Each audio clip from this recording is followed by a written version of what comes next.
بسم اللہ الرحمن الرحیم۔ ناظرین و سامعین کرام، السلام علیکم ورحمۃ اللہ تعالی وبرکاتہ۔ محرم الحرام کا مبارک اور مقدس مہینہ ہم سب پر سایہ فگن ہے۔ آپ جانتے ہیں کہ اس ماہ مبارک کی ایک رات ایسی ہے جو بڑی برکتوں رحمتوں والی رات ہے، یعنی عاشورہ محرم کی رات، 10ویں تاریخ، بڑی عظمت، بڑی بزرگی والی، شرف اور فضل والی رات ہے۔ اس رات سے بہت سے واقعات جو ہیں وہ تاریخ میں ہمیں ملتے ہیں۔ اللہ تبارک و تعالیٰ نے اس دن کو، اس رات کو بڑی رحمتیں اور بڑی فضیلتیں عطا فرمائی ہیں۔ آسمان و زمین اور قلم کی تخلیق کا دن بھی 10 محرم کا دن ہے۔ حضرت آدم علیہ السلام اور حضرت حوا علیہ السلام کی ولادت کا دن بھی 10 محرم کا دن ہے۔ حضرت آدم علیہ السلام کی توبہ کے قبول ہونے کا دن بھی 10 محرم کا دن ہے۔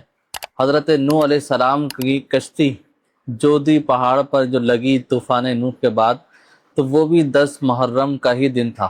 اسی طرح حضرت سیدنا ابراہیم خلیل اللہ علیہ السلام کو جو خلت عطا فرمائی گئی، وہ بھی 10 محرم ہی کو عطا فرمائی گئی۔ 40 سال بعد حضرت یعقوب علیہ السلام اپنے بیٹے حضرت یوسف علیہ السلام سے جو ملاقات ہوئی، وہ بھی 10 محرم ہی کے دن ہوئی۔ اسی طرح ہم اسلامی تاریخ کا مطالعہ کرتے ہیں تو یہ پتہ چلتا ہے کہ حضرت ایوب علیہ السلام کو بھی جو صبر استقامت کے بعد وہ جو پریشانی، جو ان کے جسم مبارک کے اندر بیماری پھیل چکی تھی، اس کے بعد جب صحت یابی ملی تو وہ بھی اللہ تبارک و تعالیٰ نے 10 محرم ہی کو عطا فرمائی۔ اسی طرح حضرت سیدنا یونس علیہ السلام کا مچھلی کے پیٹ سے باہر آنا بھی 10 محرم ہی کے دن کو ہوا۔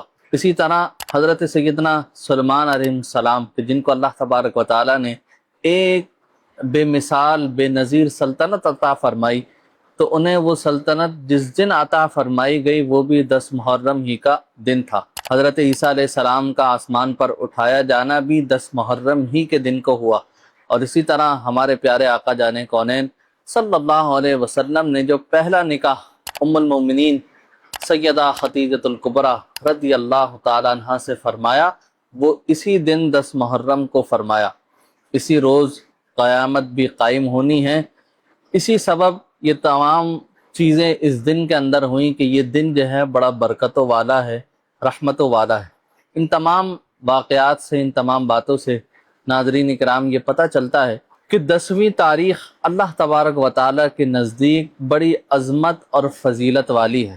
اس لیے اللہ تعالیٰ نے اپنے پیارے حبیب جان کونین احمد مصطفیٰ محمد مصطفیٰ صلی اللہ علیہ وسلم کے محبوب نواسے، سردار نوجوانان جنت حضرت سیدہ فاطمۃ الزہرا رضی اللہ تعالیٰ عنہ کے جگر گوشہ، حضرت علی کے لخت جگر، حضرت سیدنا امام حسین رضی اللہ تعالیٰ عنہ کی شہادت کے لیے بھی اسی تاریخ کو منتخب فرمایا۔ اسی طرح نبی پاک علیہ الصلوۃ والسلام نے عاشورے کے روزے کی فضیلت کو بھی بیان فرمایا ہے۔ چنانچہ حضرت امام احمد بن حنبل مسند میں روایت کرتے ہیں کہ حضرت عبداللہ ابن عباس رضی اللہ تعالیٰ عنہما نے فرمایا کہ نبی پاک علیہ الصلوۃ والسلام سے انہوں نے سنا کہ سرکار نے فرمایا کہ عاشورے کا روزہ رکھو اور اس میں یہود کی مخالفت کرو، اس سے پہلے یا اس کے بعد ایک دن کا روزہ ضرور رکھو۔ اس وقت مدینہ منورہ میں جو دیگر قبائل رہتے تھے یہود و نصارہ کے، تو وہ بھی عاشورے کا روزہ رکھتے تھے، اس کی فضیلت اور اہمیت کو اپنے مذہب کے مطابق جانتے ہوئے۔ تو سرکار نے فرمایا کہ تم بھی اس دن روزہ رکھو، لیکن ان کی مخالفت کرتے ہوئے یا تو اس سے ایک دن پہلے کا روزہ رکھ لو، یعنی کہ 9 کا اور 10 کا ملا کے، یا پھر 10 اور 11 کا، تاکہ ان کی مشابہت حاصل نہ ہو۔ ناظرین کرام، یہاں یہ بات بھی بڑے قابل غور ہے کہ روزے جیسی خالص عبادت میں بھی میرے آقا جان کونین صلی اللہ علیہ وسلم نے یہود کی مشابہت سے بچنے کا حکم دیا اور مخالفت اختیار کرنے کی تعلیم ارشاد فرمائی۔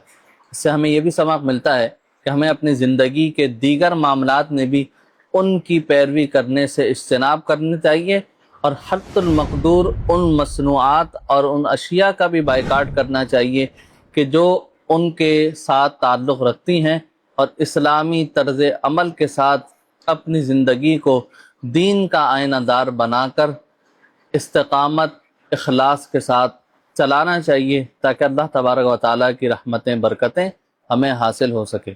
تو اس مبارک مقدس دن جو عاشورے کا دن ہم پر سایہ فگن ہونے والا ہے، اسے عظمتوں کے ساتھ، محبت کے ساتھ، اخلاص کے ساتھ اور دعا کرتے ہوئے گزاریے۔ اپنے لیے دعا کیجیے، اپنے عزیز و اقربا کے لیے دعا کیجیے، اپنے والدین کے لیے دعا کیجیے، اپنے مرحومین کے لیے دعا کیجیے، خصوصاً اپنے ملک کے لیے اور پورے عالم اسلام کی سلامتی کے لیے دعا کیجیے۔